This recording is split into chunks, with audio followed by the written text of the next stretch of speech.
আসসালামু আলাইকুম প্রিয় দর্শক, আপনাদের সকলকে আমন্ত্রণ জানাচ্ছি অন্য মঞ্চের আলাপচারিতায়।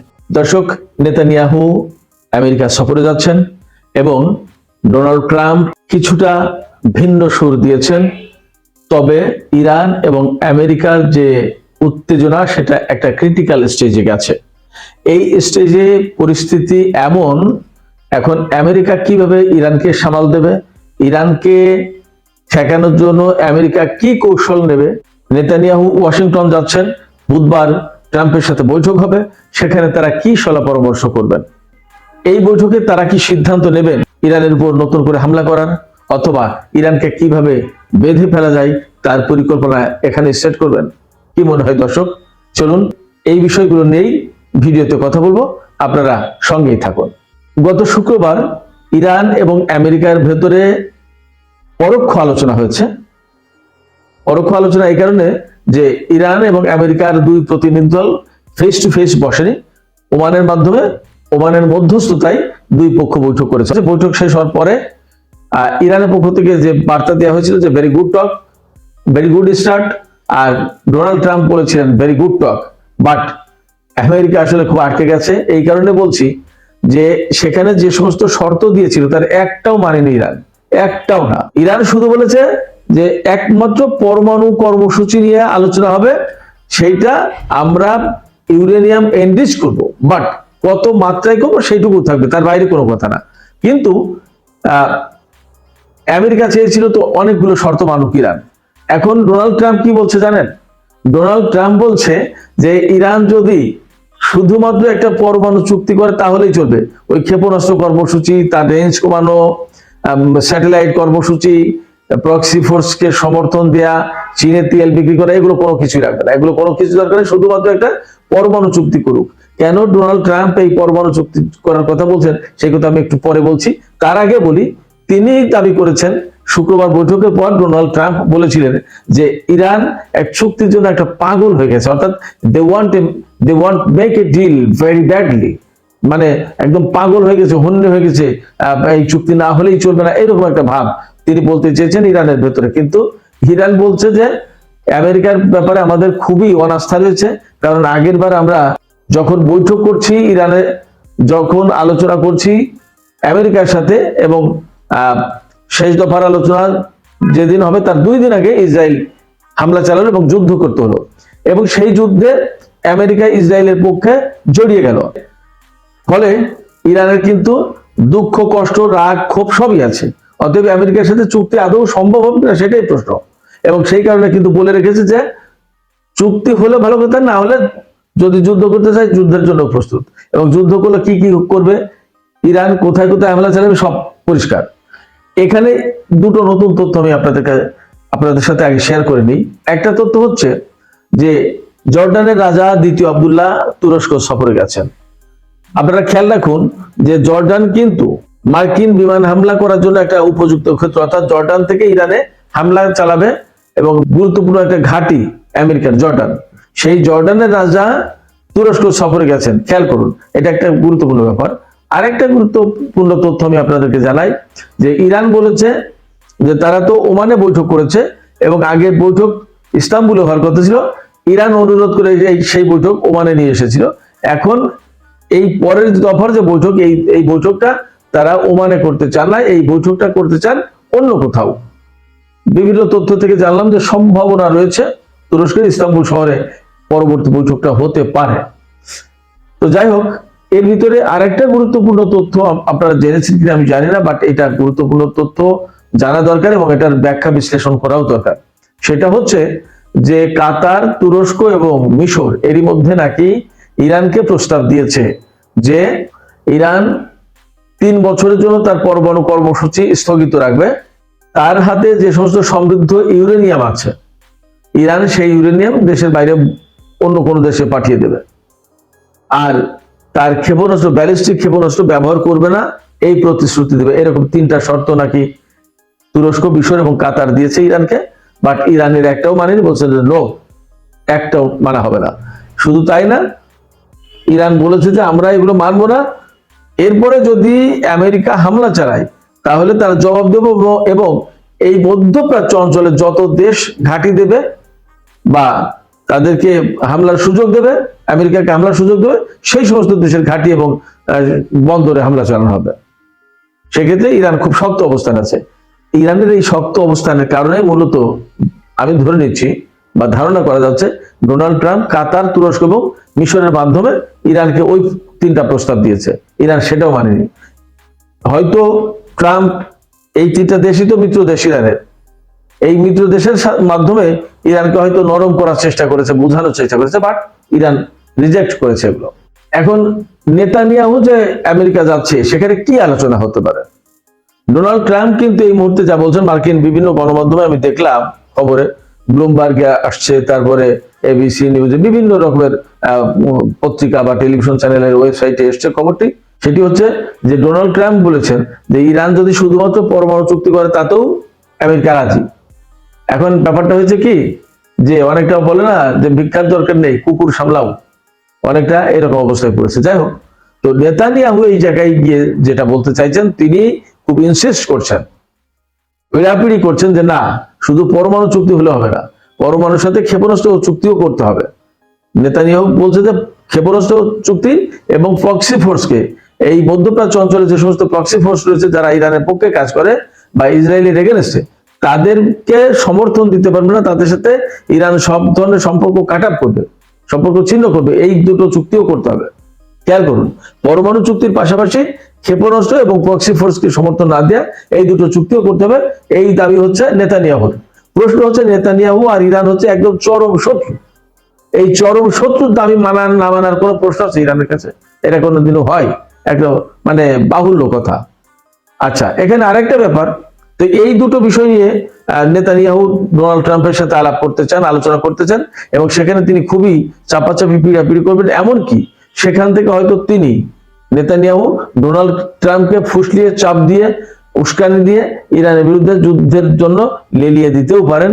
দ্যাট ইজ নট ইম্পসিবল, এবং সেটা অসম্ভব কিছু না, অমূলক কিছু না।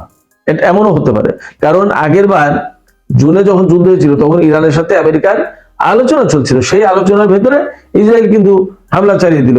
এটা কিন্তু নেতানিয়াহুর উদ্যোগে হয়েছে এবং নেতানিয়াহু ট্রাম্পকে বুঝিয়ে রাজি করিয়েছেন। সেক্ষেত্রে এখনো ট্রাম্পের উপর নেতানিয়াহুর প্রভাব হচ্ছে অনেক, যে কোনো ঘটনায় তিনি ঘটাতে পারেন ট্রাম্পকে বুঝিয়ে।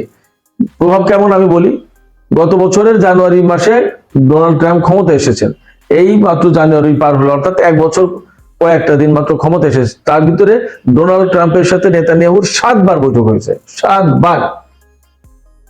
ভাবুন, সেক্ষেত্রে তার মানে নেতানিয়াহুর সাথে ডোনাল্ড ট্রাম্পের সম্পর্কটা কেমন, এবং ইসরায়েলকে বা নেতানিয়াহুকে কতটা সমর্থন দিতে পারেন ডোনাল্ড ট্রাম্প, এইখান থেকে বোঝা যায়।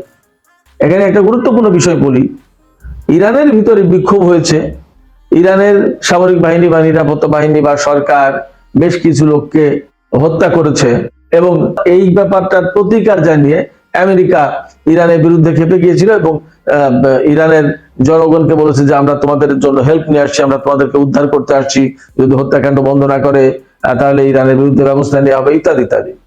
ভালো কথা, কিন্তু দেখুন তো, আব্রাহাম লিঙ্কন মোতায়েন এবং অনেক কিছু মোতায়েন করে একেবারে ইরানকে ভয়ে ভীত করে দেওয়ার জন্য সমস্ত আয়োজন করার পর এখন তারা দাবি করছে পরমাণু চুক্তি করতে হবে, ক্ষেপণাস্ত্রের রেঞ্জ কমাতে হবে, ব্যালিস্টিক ক্ষেপণাস্ত্র কর্মসূচি থাকতে পারবে না, মহাকাশ কর্মসূচি থাকতে পারবে না, ইরান আকাশে স্যাটেলাইট পাঠাতে পারবে না, ইরান আপনার চীনের কাছে অনেক পরিমাণে তেল বিক্রি করতে পারবে না, ইরান রিজিওনাল প্রক্সি ফোর্সকে সাপোর্ট দিতে পারবে না। এইগুলো তো ইরানের বিক্ষোভের সাথে সম্পর্কযুক্ত না। ঘটনা কোথায় ঘটলো আর এখন তারা কি বলছে? এখন প্রশ্ন হচ্ছে, ইরানের ডিপ্লোম্যাটরা বা ইরানের সরকার তারা কি একেবারে পাগল, বা তারা কি কিছুই বোঝে না? এটা কি মানবে? আপনাদের কি মনে হয় দর্শক, এটা কি মানার কথা? তো এখানে যে কথা বলতে চেয়েছি সেটা হচ্ছে যে আমেরিকার সাথে ইরানের এই মুহূর্তে যে বিষয়টা নিয়ে একটা টানাপোড়েন সৃষ্টি হয়েছিল সেটা হচ্ছে ইরানের অভ্যন্তরীণ বিক্ষোভ এবং অভ্যন্তরীণ ব্যাপারে হস্তক্ষেপ করতে পারবে কি পারবে না, এই ব্যাপারটা নিয়ে ইরানের সাথে আমেরিকার সাথে ইরানের টানাপোড়েন। সেই জায়গায় এখন পরমাণু ইস্যু, ক্ষেপণাস্ত্র, স্যাটেলাইট, কত কিছু ইস্যু আসছে। এগুলো কি কেউ মানে? এটা কি সম্ভব? মানবে না। কিন্তু এখান থেকে সরে যাওয়ার পথ কি? যদি ইরানের উপরে হামলা না করে আমেরিকা, তাহলে ডোনাল্ড ট্রাম্পের মুখ থাকে না, আমেরিকার মুখ থাকে না, আমেরিকার সামরিক বাহিনীর মুখ থাকে না, ইসরায়েলের মুখ থাকে না। উপায় কি? শুধু তাই না, এখন এই যে যত চাপাচাপি করছে, এই চাপাচাপি করার কারণেই কিন্তু ইরানকে যত চাপাচাপি করেছে ইসরায়েল এবং আমেরিকা বা পশ্চিমারা, ততই ইরান অ্যাডামেন্ট হয়ে ক্ষেপণাস্ত্র কর্মসূচি বাড়িয়েছে, তার রাডার সিস্টেম, তার ক্ষেপণাস্ত্র প্রতিরক্ষা ব্যবস্থা, তার বিমান, তার ড্রোন, বিভিন্ন রকমের আজকের যত সামরিক প্রযুক্তি, যত সামরিক সরঞ্জাম, প্রতিরক্ষা ব্যবস্থা ইরানের হাতে আমরা দেখছি, এ কিন্তু সবই আমেরিকা এবং ইসরায়েল এবং তার মিত্রদের চাপাচাপির কারণে এইগুলো এই পথে যেতে বাধ্য হচ্ছে। সেক্ষেত্রে এবং পরমাণু কর্মসূচি তো একটা চূড়ান্ত পর্যায়ে নিয়ে গেছে। শুধু তাই না, সেই পরমাণু কর্মসূচিতে রাশিয়া কতটা নিবিড় ভাবে সহযোগিতা করছে আপনারা তো সবাই জানেন। ইরানের যে পরমাণু কর্মসূচি, বিশেষ করে বিদ্যুৎ উৎপাদনের যে কেন্দ্রগুলো, সেই কেন্দ্রগুলোতে রাশিয়া ব্যাপকভাবে সাপোর্ট দিচ্ছে।